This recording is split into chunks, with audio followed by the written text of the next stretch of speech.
What are we doing here? And where are we gonna go? It's like we just woke up one morning, and then it's welcome to the show.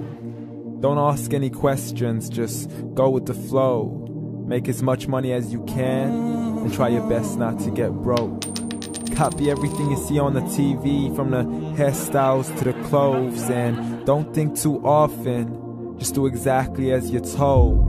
And if you ever get confused, then just turn towards the alcohol. You'll still hear your thoughts, then just turn up the radio as you learn to live a lifestyle of drugs, sex, and rock and roll. But in all honesty, I just need to know, is there more to the cycle than growing and getting old? Living and dying just to leave behind a happy home and a whole lot of property that somebody else is going to own. I just really need to know before the casket's closed, 'cause I'm not willing to gamble with my soul, nor am I ready to take any chances. These are just simple life questions, and I'm just searching for some answers. Like, what are we doing here? And what is our purpose? How did we get here, and who made us so perfect?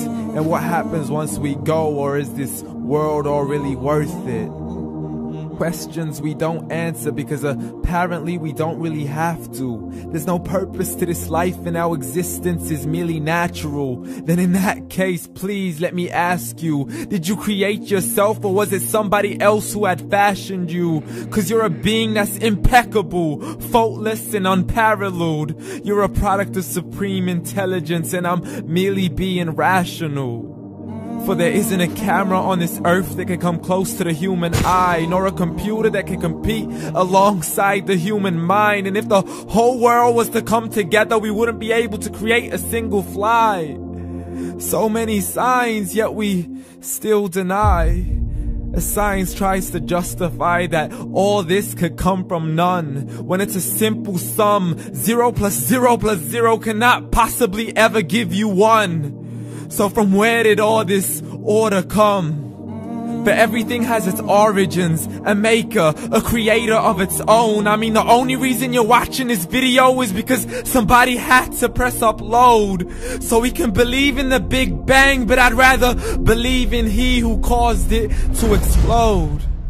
Allah, the creator of everything along with every single soul. The ever-living, the master, the only one who is in control. Unlike his creation, beyond our imagination. And no, he's not a man, nor does he have any partners in association. He's on his own. And no, he did not ever leave us alone. Just like every manufacturer, he left us with an instruction manual. The Quran and Islam, and I'm sorry to jump to conclusions, but it's the only one possible.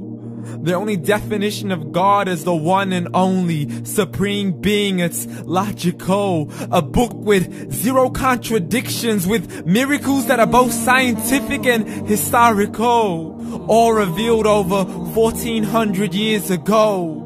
Like the detailed description of the human embryo. The descriptions of the human embryo in the Quran cannot be based on scientific knowledge in the 7th century. To the mountains as pegs holding firm the earth below, and the 2 seas that don't mix in a complete separate flow. To the planets in orbit, alternating night and day as they stay in flow. The expansion of the universe and the creation of everything from H2O.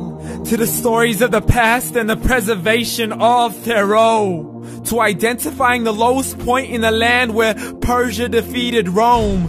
The gushing fluid that created man in the glands between the ribs and the backbone. And not a word has changed, it's still the same. So please explain how all this was known over 1400 years ago. To a man who couldn't read or write, as he would recite whatever the angels spoke. And if you still don't believe, please try to come up with something that's even close. But you can't, so we took God as a mockery and his messengers as a joke. Muhammad could not read or write. How's somebody who can't read or write gonna start a religion? Dismiss these scriptures as legends and tales of the ancient folk, as we live life according to our whims, desires, and hopes. saying this life is the only home we will ever know. We will live then die, then simply turn to bones. YOLO! Correction, after the grass dies, the rain arrives and it regrows, and Allah promises to do the same thing to your very soul and bring you back from your very fingertips to your toes, as the all-seeing supreme being watches us so close, and we are surely being tested in our wealth, our health, and our self, and everything that we've been blessed with. So believe, for we will surely be resurrected and be brought back to our Lord and account for every single deed, as He hands us our books and orders us to read. From the bad to the good and everything in between. You yourself are sufficient for your own accountability, so don't be mad at me. You are the one who thought He wouldn't come back to me. I gave you a whole life long to search after me, but you were busy in all that which was temporary. So read, and glad tidings to all those who believed. And if you disbelieve, read. And don't let that day be the first day you find out what your life really means. Read.